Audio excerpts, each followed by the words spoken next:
Hi mga Spuda! So today nga pong ika-21st na day ng ating 31 days ng Kwento Katatakutan sa Pasko. Buksan na natin kaagad itong window para sa 21. Okay? Sana makuha ka agad ang chocolate na nagpapakipot ng ilang mga beses na. Okay, nakuha ko kaagad. So nakisama siya. Anong shape ito? Bell na naman. Okay, wala na siguro sila mahanap na bagong shape ng pang-Christmas. So, kainin natin to kaagad. Hello mga Spooky Dolls! So, today nga pong ating ika-21st ng ating 31 days ng kwentong katatakutan sa Pasko na kung saan magbabasa nga po tayo ng mga kwentong katatakutan for 31 days sa buong buwan ng Disyembre. So, umpisa na po natin basahin yung ating story para sa gabing ito. Ako si Martin, 28 years old, Tubong, Cebu. Hindi ako nakapagtapos na pag-aaral dahil sa hirap ng buhay. Kaya ang trabaho ko lang ay isang empleyado sa isang construction site bilang isang laborer. Mahirap ang ganitong trabaho dahil hindi naman ito permanente. Minsan may gawa kami, minsan naman ay wala. Isa ako sa mga nangangarap na makapunta sa Maynila dahil maraming nagsasabi na maganda daw talaga ang buhay doon. Maraming magagandang trabaho at masagana yung buhay. Yun ang tingin namin ng mga taga-probinsya. Isang gabi, umuwi ako sa bahay namin at nadatnan ko ang aking ama't ina na malalim ang iniisip. Hindi na ako nagtanong dahil alam ko naman ang dahilan nito ay pera. Ngunit nagkamali ako. Ang nag-iisa ko pang kapatid na babae ay malubha ang sakit. Kailangan niyang isugod sa ospital. Ngunit dahil nga kapos kami sa pera, wala kaming nagawa kundi bilhan na lang muna ng pansamantalang gamot ang aking kapatid. Kinausap ko ang aking mga magulang at nangako na gagawa ko ng paraan upang magkapera at maipagamot ko ang aking kapatid. Kinabukasan, habang nasa trabaho, inisip ko kung saan ako makakahiram ng pera. Nabigla akong nakakita ng isang magarang kotse na pumarada sa tapat ng ginagawa naming bahay. Ngayon lang ako nakakita ng ganito kagandang kotse. Paghinto ng kotse, may bumabang magandang babae. Bigla namang lumapit doon ang engineer namin para batiin ito ng magandang araw. Ito pala yung may-ari ng bahay na ginagawa namin. Bigla akong nakaisip ng paraan para masagot yung problema namin sa bahay. Naghihintay lang ako ng pagkakataon para ito'y makausap. Maya-maya lang, nung palis na yung amo namin, agad-agad ako itong pinuntahan sa kanyang kotse. Naglakas loob ako na kausapin ito at sabihin sa kanyang problema ko. Ma'am, pasensya na po sa abala. Pwede ko po ba kayo makausap kahit saglit lang? Usad ko. Oo naman. Ngiti niyang sagot. Sinimulan kong sabihin yung problema ko at yung kalagayan namin sa buhay. Ganun ba? So anong plano mo? Anya ni ma'am. Gusto ko po sanang mangutang sa inyo. Kahit ikaltas nyo na lang po dun sa sahod ko linggo-linggo. Sagot ko sa kanya. Agad naman na kinuha ng amo ko ang wallet niya at may kinuhang pera na nagkakahalaga ng 10,000. Okay na ba yan? Tanong ni ma'am. Maraming salamat po ma'am. Napakalaking tulong po nito sa amin. Sagot ko sa kanya. Alam mo, pwede pa kitang tulungan sa problema mo. Hindi lang ganyan yung makukuha mong pera. Mas marami pa dyan. May papagamot mo na yung kapatid mo. Hindi na rin kayo maghihirap. May aalis mo yung pamilya mo sa kahirapan. Pero, may isang kondisyon. Sabi nito. Agad naman akong sumagot. Kahit ano po ma'am gagawin ko. Kahit anong kapalit ibibigay ko po. Mapagamot lang yung kapatid ko. Talaga ba? Isasanla mo yung kaluluwa mo? Sagot niya sa akin na may pagkaseryoso yung mukha. Agad naman akong nagulat at kinilabutan sa kanyang sinabi. Biglang nanlamigi ako sa aking kinatatayuan. Agad naman itong nahalata ng aking amo. Kaya sabi niya, Ikaw ang bahala. Ikaw pa rin naman ang magdidesisyon. Kaya pag-isipan mo mabuti. O ito ang number ko. tawagan mo ko kapag nakapagdesisyon ka na. Sabay paandar ng kanyang kotse at umalis. Umuwi ako kagad ng bahay na gulong-gulong aking isipan. Ano yun? Paano ko isasana yung kaluluwa ko? Saan ko isasanla? Yun yung mga naglalaro sa aking isipan habang hawak-hawak ko yung cellphone ko at nag-iisip kung tatawagan ko ba yung amo ko o hindi. Bigla akong napatingin sa kapatid kong nakahiga at naghihirap sa sakit. Bahala na! Tatawag na ako! Sambit ko sa aking sarili. Agad ko naman binuksan yung cellphone ko para nga tawagan yung aking amo. Wala pang ilang segundo, sumagot na kagad ito. Hello? Sino to? Sambit ng kabilang linya. Hello po ma'am? Ako po ito, si Martin. Sagot ko sa kanya. Oh, ikaw pala. Kumusta? So, nakapag-decide ka na ba? Sambit ng aking amo. Opo ma'am, handa na po ako. Kinakabahan na sagot ko. Okay sige, susunduin kita dyan ngayon. Sambit ng amo ko sa kabilang linya. Ako naman, agad kong binigay yung aking address at saka binaba na yung tawag. Dahil nga ayokong marinig ng mga magulang ko kung ano man yung pag-uusapan namin. Hindi ko pa alam kung ano mangyayari sa akin, pero ayokong syepeng madamay ang aking pamilya. Maya-maya lang, may pumaradang magarang kotse sa labas ng bahay namin at sigurado akong yung amo ko na yun. Agad-agad akong lumabas ng bahay at nagpaalam sa mga magulang ko na may pupuntahan lamang ako. Pagkasakay ko sa kotse, nakita ko yung amo ko na nakangiti. Hello Martin, sigurado ka na ba talaga? Sambit ng amo ko sa akin. Kahit kinakabahan, sumagot pa rin ako. Opo ma'am, bahala na po. Basta po sa kapatid ko, gagawin ko pong lahat. Sagot ko sa kanya. Oo nga pala. Ako nga pala si Amy. Huwag mo na rin akong tawaging ma'am dahil pagkatapos ng gabi na to, magkakaparehas na lang tayo ng estado sa buhay. Anya ni Amy at sabay pinaandar ang kanyang sasakyan. Makalipas ang ilang oras, biglang may inabot sa akin na panyo si Amy at nagtaka ako dito. Para saan po to? Sambit ko sa kanya. Takpan mo yung mga mata mo kasi ilang saglit lang, malapit na tayo.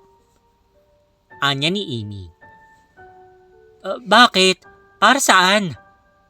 Naguguluhan na tanong ko. Basta, gawin mo na lang. Huwag kang mag-alala, hindi kita ipapahamak. Anya ni Amy. Kahit gulong-gulo ako, sinunod ko na lamang yung utos niya sa akin. Bigla na naman nagsalita si Amy. Maiintindihan mo din kung bakit kailangan mo magtakip na mata pagpunta mo doon. Anya ni Amy. Mga nasa 30 minutes na kaming bumabiyahe na bigla siya ulit nagsalita. Oh, malapit na tayo. Huwag kang kakabahan. Huwag kang matatakot. Ang gagawin mo lang, susundin mo lang kung ano man yung sasabihin sa'yo ng leader namin. Naiintindihan mo? Anya ni Amy. Tumango na lamang ako bilang tugon sa kanyang mga sinabi. Maya-maya lang, huminto ng sinasakyan namin at pinatanggal na ni Amy sa akin yung panyo mula sa aking mga mata. Bigla ako nakaramdam ng takot dahil sa sobrang dilim ng paligid at sa dami ng puno. Mula sa kinaroroonan namin, natatanaw ko na may malaking lumang bahay. Sabi ni Amy, dun daw magaganap ang kasunduan. Bago kami nagsimulang lumakad papunta sa lumang bahay, may inabot sa akin si Amy na kulay itim na damit. Isuot ko daw ito dahil ito ang kailangan suot kapag makikipagkasundo na. Hindi ko alam ang tawag dito, pero para siyang sinusuot ng mga padre sa simbahan, pero ang pinagkaiba lang, ito ay kulay itim. Kahit nagtataka man, sinuot ko na lang din ito at pagkatapos noon, nagsimula na naman kami maglakad papunta dun sa lumang bahay. Nung nasa labas na kami at papusok na ng lumang bahay, napansin kong isang lalaki na parang makikipagkasundo din. Pero ito ay parang hindi kinakabahan. Nakangiti lang siya at parang excited pa. Biglang lumapit sa akin yung pinuno na nakasuot ng itim na tulad namin. Nakamaskara ito kaya hindi ko kita ang kanyang itsura. Kapag nagsimula ng seremonya, wala kayong ibang gagawin kundi gayahin ang aking mga sasabihin. Anya ng pinuno. Opo, pinuno. Sagot namin. 12:00 na ng hating gabi at magsisimula na yung seremonya. Ako nang pinauna ni Amy. Pinasunod ako ng pinuno para simulan na yung seremonya. Habang naglalakad ako papunta sa loob ng lumang bahay, grabe yung tensyon na nararamdaman ko. Kabadong-kabado ako. Parang ayoko nang ituloy. Hanggang ngayon, iniisip ko pa kung ano bang mangyayari. Tumingin ako kay Amy na parang umuurong na. Ngunit hindi ako pinansin ni Amy, kaya napayuko na lang ako. Nung makapasok na kami sa loob, pilaluhod ako sa lamesa na may rebulto na hindi ko malaman kung anong nilalang. Ngayon lang ako nakakita ng rebultong ganun. Isang lalaki na may anyong kambing at mahabang kanyang mga sungay. Bigla ko nakaramdam ng kilabot sa aking katawan. Unti-unti kong naisip kung ano bang napasok ko. Alam pong hindi ito basta-basta kasunduan. Buhay ang kapalit nito. Ibebenta kong sarili ko sa isang demonyo. Akma akong tatayo pero pinigilan ako ng pinuno. Hindi ka na pwedeng umatras. Nakita mo na dapat hindi mo makita. Kailangan mo ituloy ito. Kung hindi papastangin ka namin. Isang malalim at nakakapangilabot na boses ang narinig ko mula sa pinuno. Wala na akong nagawa. Napatulo na lang ang mga luha ko. Wala na akong ibang paraan kundi sumunod para sa kapakanan ko at sa pamilya ko, gagawin ko ito. Nagsimula na umusal ng mahihinang bulong ang pinuno na animoy parang nagdarasal. Sinasabi nito sa akin na sumabay sa kanyang pag-usal. Domini, kung hominin, susips ite, munus tuum, ut iturum, vivas et mundum rigas. Paulit-ulit niyang usal habang ako na may sumusunod lang sa bawat bigkas niya. Maya-maya lang, may kinuhang kutsilyo yung pinuno. Ibigay mo ang braso mo sa akin. Utos ng pinuno. Agad ko naman itong inilahad dun sa pinuno. Ilang saglit lang, hiniwa niya ng bahagya yung braso ko para ito ay magdugo at sinali ito sa lagayan na may nakalagay na insenso. Ang puting usok ng insenso ay unti-unting naging kulay itim. Kumakapal ang usok nito at nagiging mabaho yung amoy. Amoy na bubulok ng basura, patay na hayop at parang nasusunog na gulong, sari-sari basta ang amoy. Para akong masuka-suka sa nakakasulasok na amoy. Pumapasok ito sa sikmura ko na para kong hihimatayin dahil sa sobrang baho. Pagkatapos noon, sinabi sa akin ng pinuno na kaanib na ako sa kanilang kulto. Tamang narinig niyo, isa siyang kulto. Magsisilbi kami sa mga kagustuhan ng demonyo. Tinupad naman nila yung pangako nila sa akin.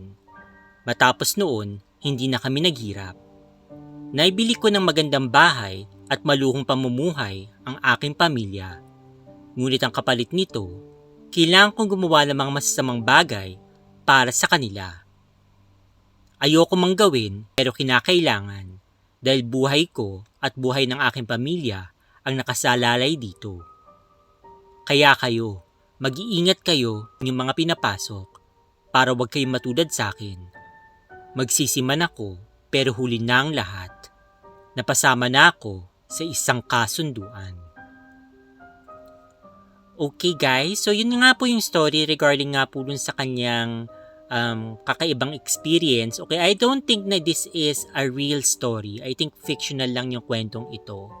I think ito ay, pero parang ano nangyayari kasi kung aware kayo, kung kayo po'y sumusubaybay sa mga news, so ang dami-dami ngayon mga naglipa ng mga kwento, mga bali-balita na kesyo daw mga marami sa mga artista, mga singers sa Hollywood, sinala yung kanilang kaluluwa in exchange nga ng kanilang kasikatan at saka yung kanilang karanyaan.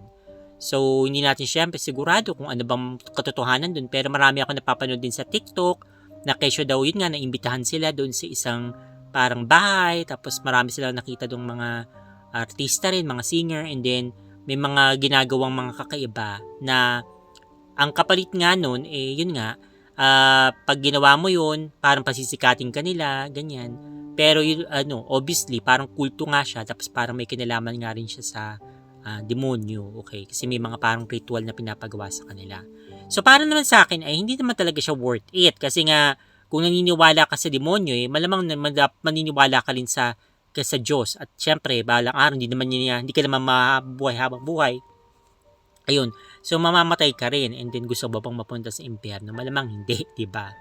So, ayun. Okay, so nakakatakot talaga guys. Kasi yan nga, kapag medyo nalaman mo na yung sikreto nila na meron silang ginagawang ganyan, syempre matatakot sila na baka i-chismis mo, sabihin mo. Kasi parang may magkakaroon ka ng parang NDA dyan. So, kapag may mga telltale signs na sila nga ay masama, na parang may mga ganyan na, parang bang may nangangako sa'yo ng parang pasisikating ka o parang bibigyan ka ng kayamanan, parang mag-isip-isip ka na ganun lang ba yung kadali? Okay, malamang hindi yun, wala nang libre ngayon. May kapalit din yan. At alamin mo kung ano yung kapalit na yun. Baka hindi yung bagay na madali mong pwedeng gawin o bigay sa kanila. Katulad ng kaluluwa mo, ibibigay mo yung kaluluwa mo. Kasi sa kwento kasi dito, para bang parang literal na talaga na sinabi sa kanya, kaluluwa yung kapalit. Okay, so siya naman, siguro sa sobrang kadesperaduhan, hindi naman natin siya masisi kasi nga sobrang desperate ng nila sa kailangan talaga nila. So, ayun, kumapit na siya sa patalim. But anyway guys, I hope na nag-enjoy kayo sa story natin para sa gabing ito. So, kita-kits po tayo ulit bukas sa atong ika-22nd na kwento kababalagan dito po sa Pasko.